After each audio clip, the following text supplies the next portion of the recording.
I'm sure it's fine.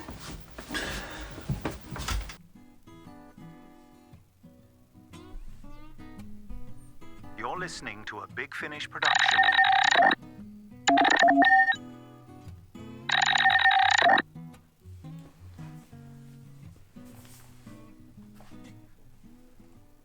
What the? Oh, hello there. I'm from the electric company. The electric company? Why would the electric company be popping up on my laptop? Well, you know, lockdown, virus, social distancing, that kind of thing. Anyways, we noticed a power spike from your house, so just need to investigate. Power spike. Should I be worried about it? I don't think there's any need to panic, sir, but if you could just answer a few questions, like, have you been using any unusual devices in your houses recently that would cause a power spike of this sort? Wait a minute, did you just have something that said Torchwood? Torch what? About that power surge? And that's a picture of Jack Harkness. No, that's my uncle, Gianto. Ianto, like the deceased member of Torchwood Cardiff. Anyways, about that power spike.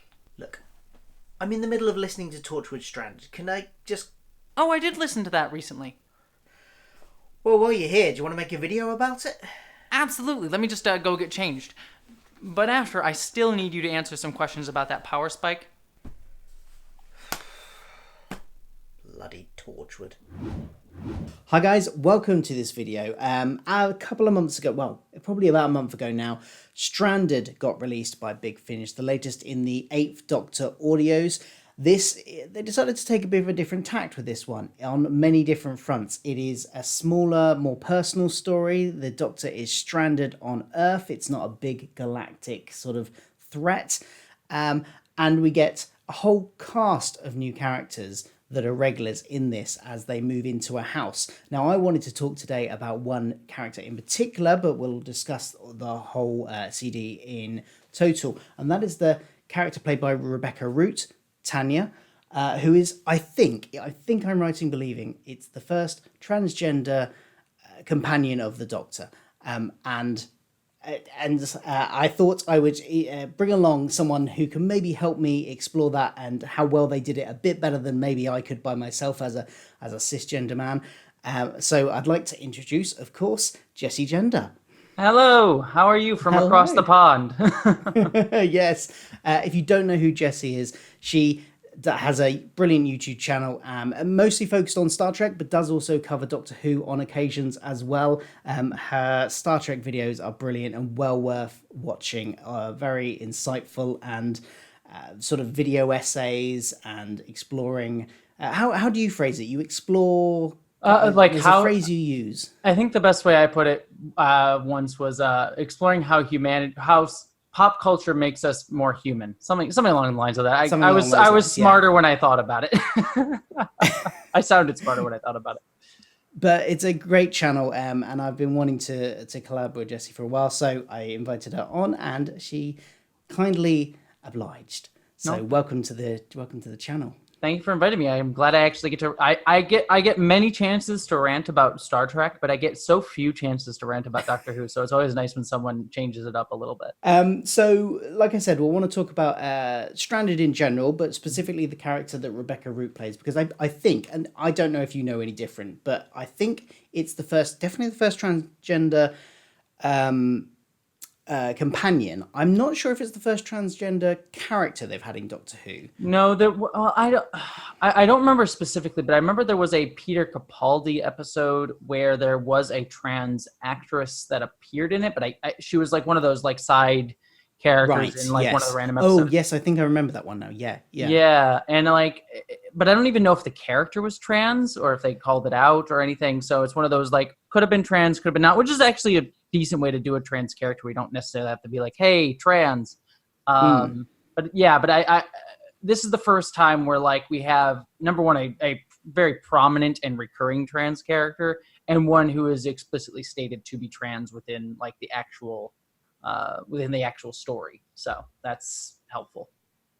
And as someone who is trans and watches Doctor Who and is invested into that world, how is this sort of representation, how important is it to you? I mean, it is. I mean, it's super interesting in a lot of different ways, especially when Doctor Who, because Doctor Who always like inherently had intriguing, especially since the like modern take, and we got Missy, and then obviously Jodie, and even like hints even before then. Like there's always been interesting transgender themes going throughout all of Doctor Who with Time Lords and things like that, and switching genders. So there was always like this interesting way, and I know a lot of like Doctor Who fans have talked about like putting them, they were able to like really see themselves within the Doctor and trans themes through that character in a lot of different ways, and regeneration and starting a new life. So in a weird way, having a trans companion for the Doctor is almost less important for me personally than like other science fiction franchises, because there's already kind of baked in gender and transitional themes in Doctor Who.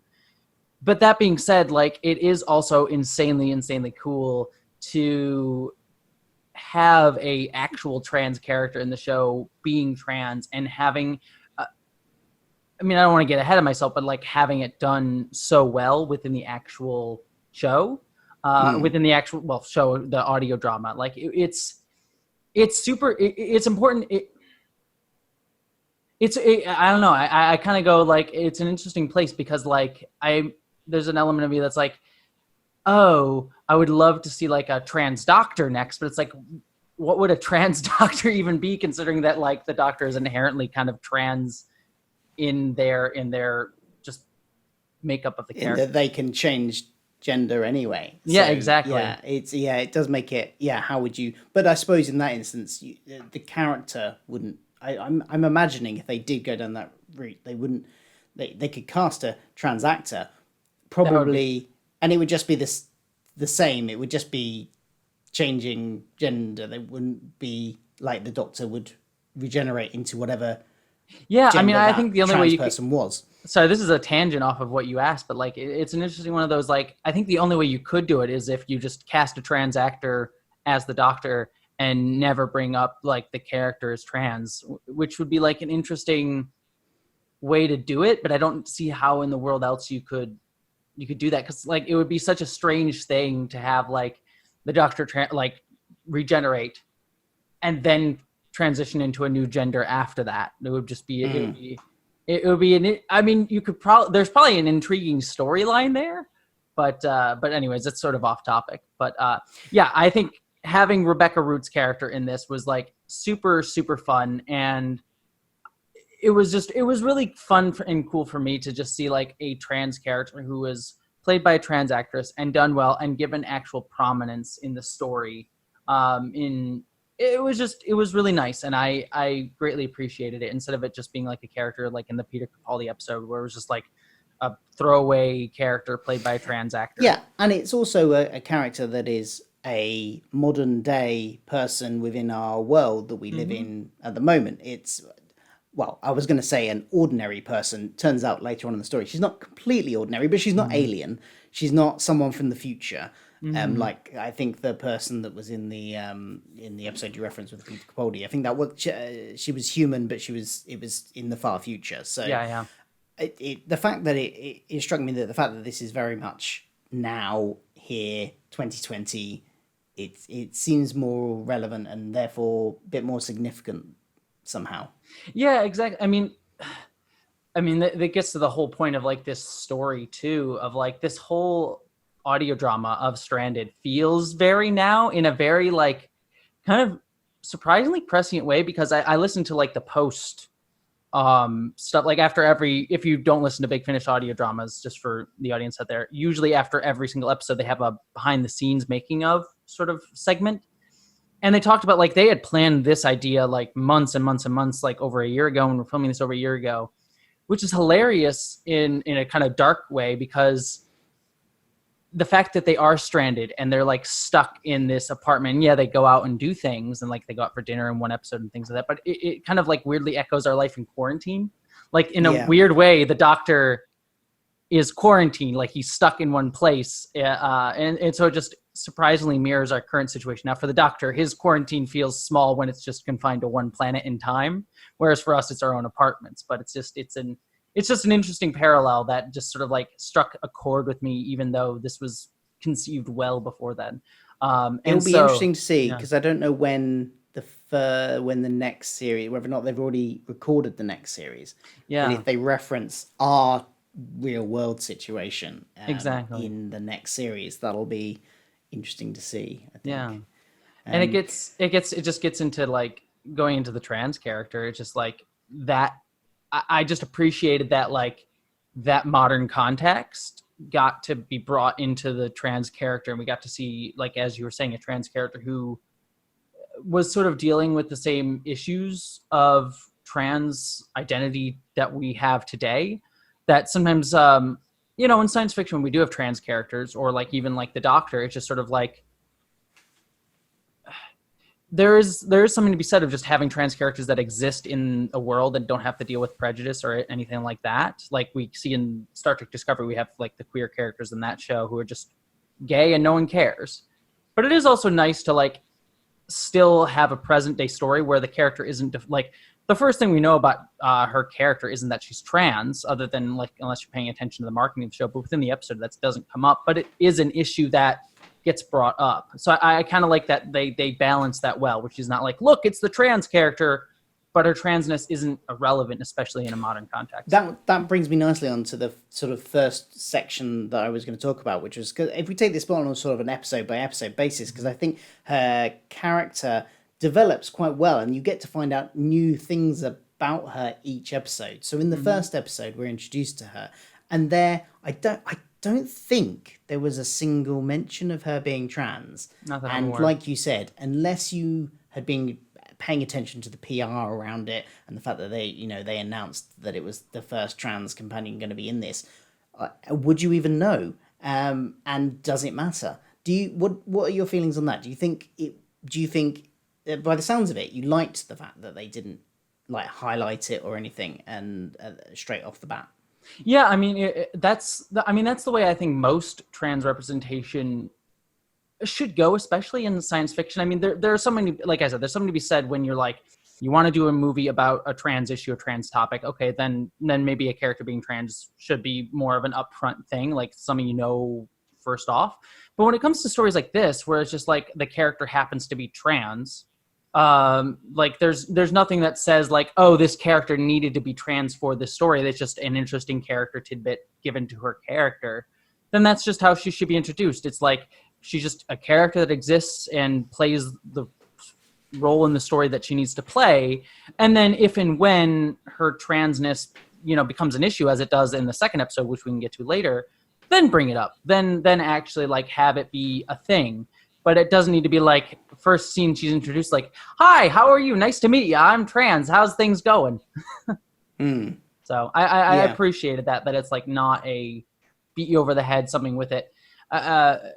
Which is an interesting, this is a whole other topic too, but it's an interesting sort of dichotomy with like PR, because PR feels like it has to, like marketing feels like it has to say that, which is, I mean, it's why we're talking about it, to be honest. So, I mean, there's an understanding of why that's important. So it's just this interesting like push and pull of like, we need to highlight and talk about trans characters. It's important to talk about trans characters, but also by doing so, it's sort of this paradoxical thing of like, it sort of, oversimplifies trans people as people, just saying like, oh, we're just trans. So it's just this interesting like push and pull between needing to celebrate trans representation, but also not wanting to be like, oh, look, it's the token trans person. Yeah. And in that first episode, she's kept sort of like a background character, I think. You don't necessarily, she kind of keeps popping up, but she doesn't have any sort of key interweaving into the plot in that first episode as well. So she kind of feels like she could just be one of the, because there were quite a few extra cast in this, different members of the household that live in these flats. Yeah. So and although you get a sort of slight hint that she's going to be more reoccurring, because she does pop up slightly more on a reoccurring basis, she doesn't sort of get heavily involved in the plot in any way.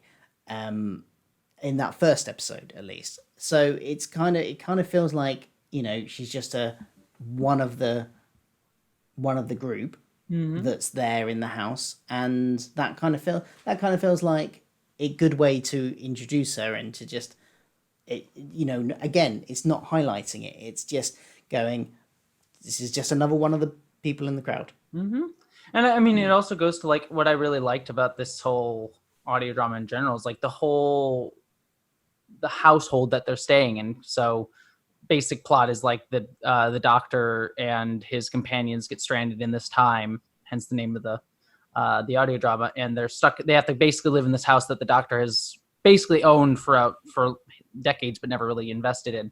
And I just liked that the people that were living in this house were all very diverse, but that wasn't like we have an Indian family staying there too that becomes sort of prominent characters. I believe we also have an older gay couple, I believe, in there as well. And it's just like it's for all of them. It's not something that's highlighted directly, but you do get to see how their unique, their diversity of who they are sort of plays into their characters as we go further into the episode. And the same goes for Tanya as we learn more about her. Like, her unique background becomes important, but not the overriding focus, which I think is nice. And then in this whole box set did a very good job of focusing in on the characters. Like previous Eighth Doctor box sets, I don't know how many of you listened to. I know you said I believe you were listening to Doom Coalition. Was it Doom Coalition? No. Dark Eyes. That was it. Yeah, I've started listening to the Eighth Doctor audio dramas. I've listened to the first 2 Dark Eyes, and then I weirdly skipped ahead to Time War because I know the Eighth Doctor Time War stories are sort of kind of out of time anyways. They just sort of leaped ahead to, because that has to inherently be where he ends at some point, knowing what we know from the little one-off they did. So I've listened to those, but then they're all quite big, sort of universe-changing events, whereas this is very much a personal story for both the Doctor. You get to see quite a lot of how the Doctor deals with things on an emotional level, and his companions, and the cast that we get. And in episode 2, we get quite a very personal story, because it's the start of the flirtation between Liv and Tanya. Liv being one of the Doctor's regular companions who's been with him through several box sets. Now, I think she might be introduced in one of the Dark Eyes ones. I think she's the main companion in Dark Eyes from the start, I believe, too. She is the titular Dark Eyes, yeah. Right? No. She's not Dark Eyes. That was Molly. Right. Liv comes in a bit later, but it might be in one of like Dark Eyes 3, maybe, or something like that. You might not have met her yet in that. I'm getting them all confused. Yeah, he's got so many companions, the Eighth Doctor. So she comes in then, has been with him since then, and I don't think, from what I recall, I can't recall a time where we've really delved into much of her personal life. We delved into, apart from there's a little bit with her family and her sister that later on that you'll reach eventually. But in terms of like relationships and things like that, we haven't ever seen anything, I don't think, from any of his companions in terms of romantic relationships. So this is kind of new ground for that as well. How do you feel they dealt with the initial flirtation that we get in this episode, and between the two of them, and then the eventual sort of coming out of Tanya to Liv at towards the end of the episode? I really enjoyed it, because this gets to a whole like actual issue within the trans community, and it's a question that a lot of trans people grapple with, and even I kind of grapple with, of like when you start to like flirt with somebody and talk with somebody and sort of start dating somebody, it's like, when do you reveal that you're trans, or do you reveal that you're trans? And so just to start off, like, I think their flirtation was handled really well. It's very well written. It worked very well with, like, you could tell that they both knew that they were hiding something. For Tanya, it's not even that she's trans. It's that, spoiler for the next episode or later on this episode, she works for Torchwood. But they kind of know they're both kind of hiding something from each other. And so I liked that they were sort of had that push and pull of like, we feel sparks here, but we know we're missing something here, and we're not entirely sure what it is yet. And so I liked that.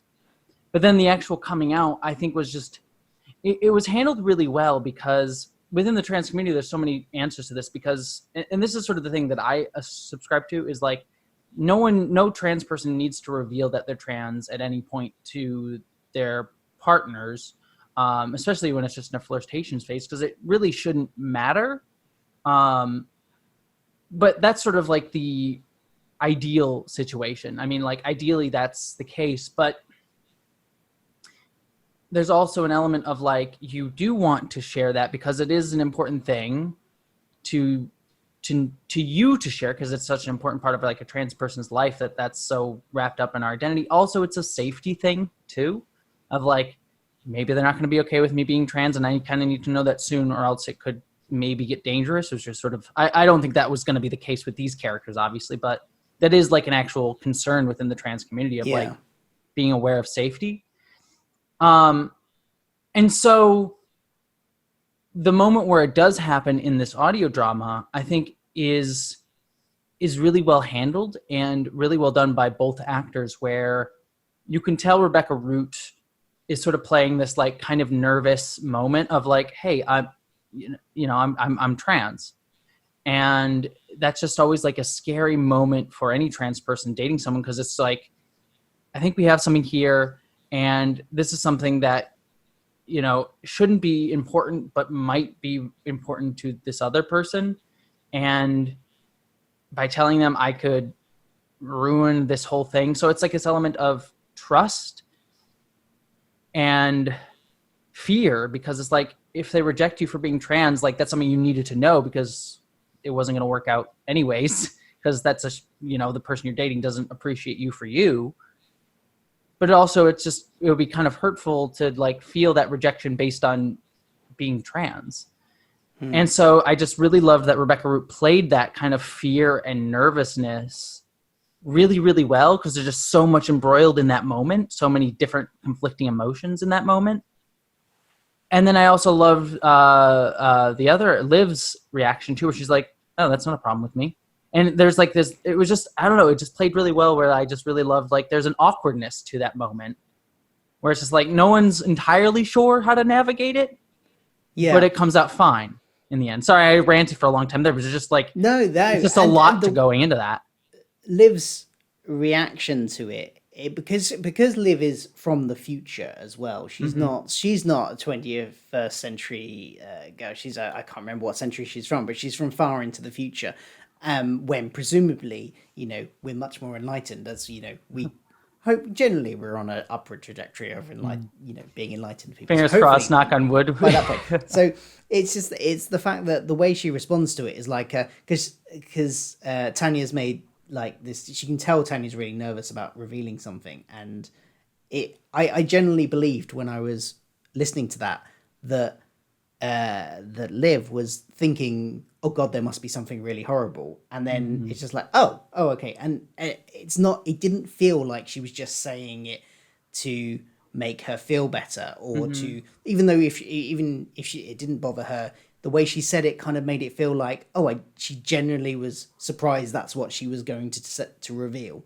Like, she genuinely thought there was going to be something else that would bother her more, and I really liked that. I thought that was a really nice touch. Exactly, yeah. I don't know if that, I suppose that kind of mostly comes from the performance there, rather than the writing necessarily, because the line could be read in many different ways, but the way that the actress or the director maybe asked her to read it, I don't know, it kind of just worked really well to sort of diffuse that tension and just give this unique reading to the line that I think other people might not have given.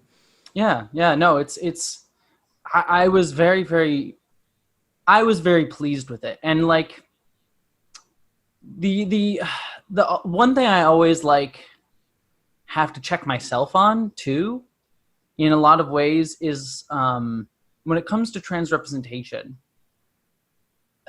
and I see this with a lot of things, it's like no trans representation in anything can be representative of the entirety of the trans community. But a lot of trans people, when we talk about these things, kind of want it to be.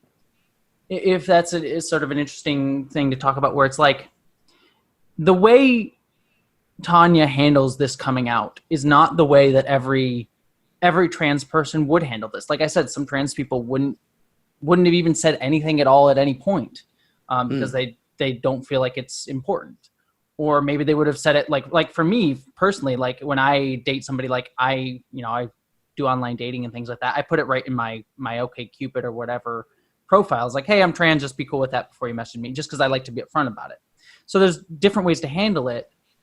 And so I was like looking at some stuff online about this character, and I saw some people kind of blanching it. It's like, oh, she shouldn't have had to say anything at all, and why did it have to come up? And I'm like, but some trans people do feel the need to say this and to reveal it at this point that they are trans. And it's just, it felt very real, and it felt very good way to handle this character. And I guess this is just sort of a larger conversation with trans representation, is like, no trans representation can be all things. And so I just say that because I've just seen some criticism of her character online in a couple like forums and things like that, where they said like, oh, she shouldn't have had to say it at all. I'm like, but some people would have. And it's just like, there's no way to like, and some people might want to. Exactly. And it's like, we can't stop the story and be like, all right, these are all the things, like everything that I'm talking about right now. You can't like stop the Doctor Who audio drama to like give this lesson. And so it's just an interesting criticism to dive into, of like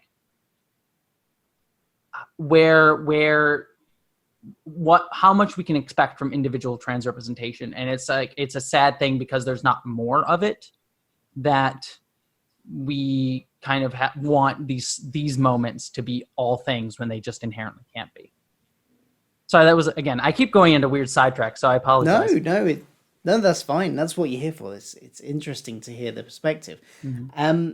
Moving on then to episode 3, we get another revelation about Tanya. One that probably Liv would have been shocked about. She is a Torchwood agent, which I, as a Torchwood fan, loved. It was good to see that in. We also got the introduction of Andy, Officer Andy, from that show, from Torchwood, into the Eighth Doctor world. And I just I liked the fact that they were doing something more than just having the relationship drama, and just having her, having this storyline of coming out to live. She is a part of the Doctor Who world of aliens and stuff as well. Yeah. So that was quite interesting, and I like the fact that they left it to episode 3. We kind of got hints of it up until that point. There were hints. There were like secretive phone calls and things up in episode 1 and 2, and then Andy shows up on a doorstep in episode 3, and we get the reveal, and it was just really interesting for me. How did you find that bit of it? This is an interesting, and it kind of jumps off what I was talking about before, because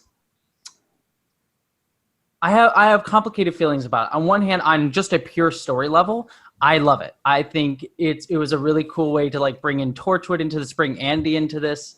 I really loved her bit about, she's aware that this is the Eighth Doctor is an incarnation of the Doctor that wouldn't know about Torchwood, so they have to play this really interesting game of like, we can't reveal at all that we are Torchwood, but we want to help because we are trying to like help this situation. But if we reveal that we're Torchwood, it creates that whole paradox thing where he knows about Torchwood before he should know about Torchwood, which was great. I loved that. And it's sort of like a interesting retcon of like why none of the doctors prior to the 10th Doctor ever heard of Torchwood before, when clearly it would have existed during their time. Because they were avoiding him. Exactly. So that's really fun. And so on purely on just this story level, I really loved it. And this kind of gets to what I was talking about before of like what we want trans representation to be, because I do, and I'm not trying to be overcritical of it, but it is something that I just find intriguing, in that there is, when it comes to trans characters and prejudice against trans people, one of the stereotypes of trans people is that we are hiding something about ourselves. So like what I was talking about before, when it shouldn't be on trans people to reveal that they're trans when they're dating somebody. But there is a lot of stigma with facing trans people, is like, oh, if your like partner finds out that you're trans years into it, there's been violence. Like there's an actual problem in the community where like trans women, especially trans women of color, face a lot of violence when they sort of reveal that they're trans or someone learns that they're trans after the fact. And there's just a lot of abuse and violence that comes out after that fact. So it is actually a stereotype of trans people that we are hiding something, that we are keeping something behind our back because we're just inherently like devious people because we're trans, like we're tricking people about our gender. And so I always kind of get a little bit hesitant when a trans character is played as someone who's hiding something. And I don't necessarily think Tanya is the worst example of this because she's obviously not doing it malevolently. She's doing it for a good reason, and it does fit the world of the story. But I also do wonder, like, if there was an impetus by the writers of like, oh, wouldn't it be interesting of like, you know, she's trans, and so she's also hiding something else. And so I just wonder if that's sort of the impetus of that sort of character choice came for them. Because I just see that often in trans characterizations. Yeah, and that's interesting. I'd never really thought of that. But so it doesn't matter to you that the thing that they're hiding has nothing to do with their trans identity. Mm-hmm. It's just that they're hiding something, and that's because I'll like use like another show example because like think of Shira. I don't know if you've watched Shira, but there is I watched the first season of the new one. Well, without spoiling too much, there is a gender queer character, transgender character in that show, and that character is an actor and inherently is like always they can shapeshift, and so they're always hiding their identity to try and infiltrate groups. Oh, okay. And that one's a much more malevolent type, like evil character, more or at least morally gray character. But again, it's sort of like the character's main trait of like being this performer who hides their identity isn't necessarily tied to their being trans, but the personality thing is inherently like being deceptive about identity. And so I always kind of wonder when I see trans representation where it's like, oh, the trans character is being deceptive about who they are in some way. And I wonder if the writers of the show were connecting those dots of like, oh, she's trans, and not like conscious. I don't think they were conscious like trans people are devious. Like I don't think the writers of the show thought in that way, but it is sort of an unconscious thing of like, oh, that inherently deceptive, quote unquote, inherently deceptive nature might play into their decision to have made her a Torchwood agent. And so it's one of those like, and this is the problem we come with any like marginalized group representation where it's like, I can make the argument within this story right here, right now, that it is not a problem. And I have no problem within the context of this story. I think it works great. I think it's a really interesting development for a character. I think it's wonderful. The problem becomes is like, if I expand that out into the larger context of transgender representation, that's where this sort of like through line becomes a problem. And so it's always that push and pull of like, I can argue for this story and have no problem with it. But if I look at the wider tapestry of trans representation, there is a unfortunate undercurrent there that I don't think was intentional, but it is there. So I have no like, it's horrible for this reason. I'm not like saying it's a bad thing. I like the development, but it's just an interesting thing to note, I guess. Yeah, that's to be honest, that's something I hadn't considered before. So it's definitely very interesting. Yeah. How do you feel about how the situation was left in the last episode with Tanya then? How do you feel it might go on from here? Obviously, we don't know what's going to happen next. It seems that they are going to they've kind of got the TARDIS working. Is she going to be traveling with them? They keep the marketing certainly was referred to her as a companion. So I'm kind of assuming that she'll be maybe taking a trip in the TARDIS. But then the next box set is still called Stranded. It's called Stranded 2. So how much they're going to be tripping in the TARDIS, I don't know. Where do you want to see it go from here in terms of Tanya's character? What would you like to see in Stranded 2? I mean, to be honest, the two things that I would really love for a character is basically what you kind of outlined, which is I would love to see her travel in the TARDIS. I think that would be so cool to actually like because we do say the term companion does technically apply to only people who have actually traveled in the TARDIS. So I would like to just say, like, oh, like, legitimately, we have a pseudo-canonical, because the Eighth Doctor's Big Finish stories have been basically canonized, or at least a large chunk of them have, in the actual terms of the show. So I would like to say, like, we actually have a canon trans companion who actually had to travel in the TARDIS. I think that would just be, it would warm my heart, and I think it would be a very nice thing to add to the canon. And then the other thing too is, I just hope that the romance with Liv actually goes somewhere worthwhile, because again, this is another problem with sort of the same sort of issue we were talking about earlier, of like, there's two ways that her relationship with Liv can go. One, it ends tragically because Liv needs to go on and do her own thing with the Doctor. Like, they restore the TARDIS and Liv goes on in adventures and leaves Tanya behind. Or Liv decides to stay with Tanya. Like, they fix the TARDIS, the Doctor goes off and has adventures, and Liv decides to stay. And honestly, I would really kind of hope that they stay together, because LGBTQ romances are very often end in tragedy and sadness. That's sort of a recurring trope with the bury your gays trope. Exactly. And not that, like, Tanya would have to die, but I would like a happy ending for that relationship. And we do know Liv has to leave the Doctor at some point. And the actress has been on board with these for quite a while now. Like I say, I think she came in with one of the Dark Eye sets. Mm-hmm. So given the fact that she's been around for so many years with the Eighth Doctor, it kind of, it makes sense that they might be coming to the end of her as a companion anyway. So yeah, I completely agree. I think the other option is that one of them dies, or maybe, Liv dies, but I hope for or Tanya dies. We don't get that, or Tanya dies. And I suppose if because Liv dying would obviously end her time in the TARDIS. Mm-hmm. I suppose if they were looking for a way out, that's a definitive way to go.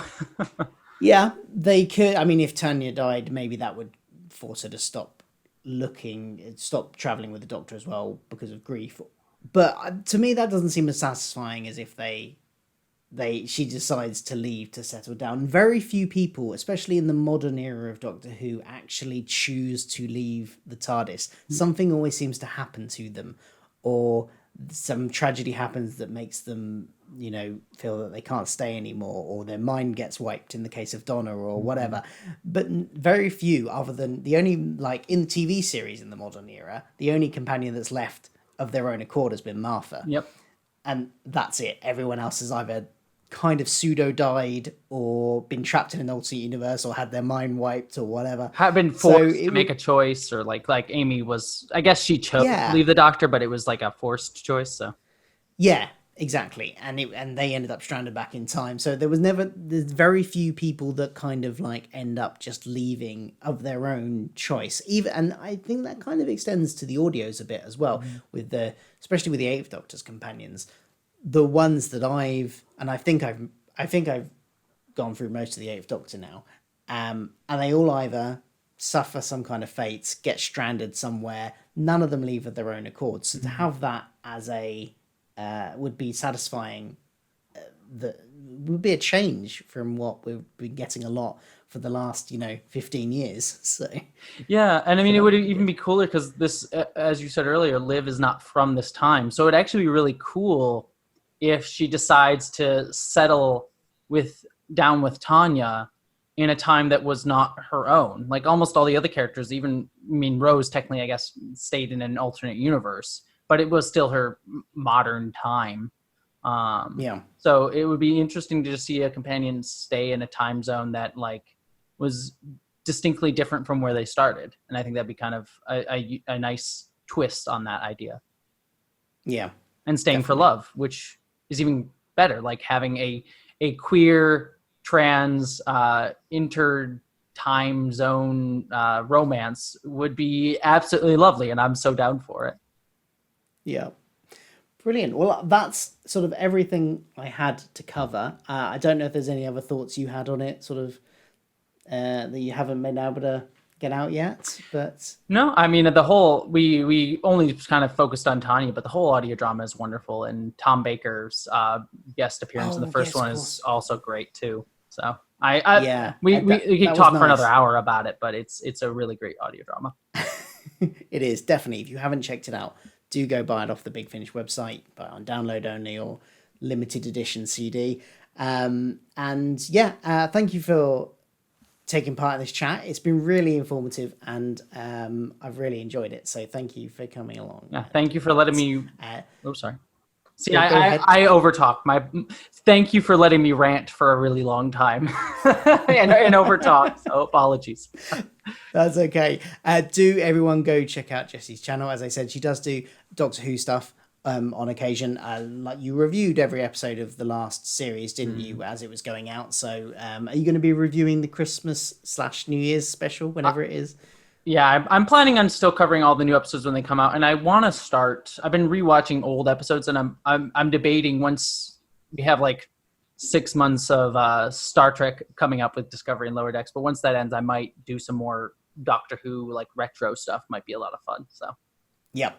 That's good. And if you happen to have stumbled across this video and aren't subscribed to me, and you stumbled across it because you follow Jessie already, then I also do the occasional Star Trek video, and I will be also reviewing all of Lower Decks and Discovery when it starts. You're like the mirror for that. You're like the mirror version of me. It's like I mainly do Star Trek, but some Doctor Who. You mainly do Doctor Who, but some Star Trek, and some Star Trek. Exactly. Yeah.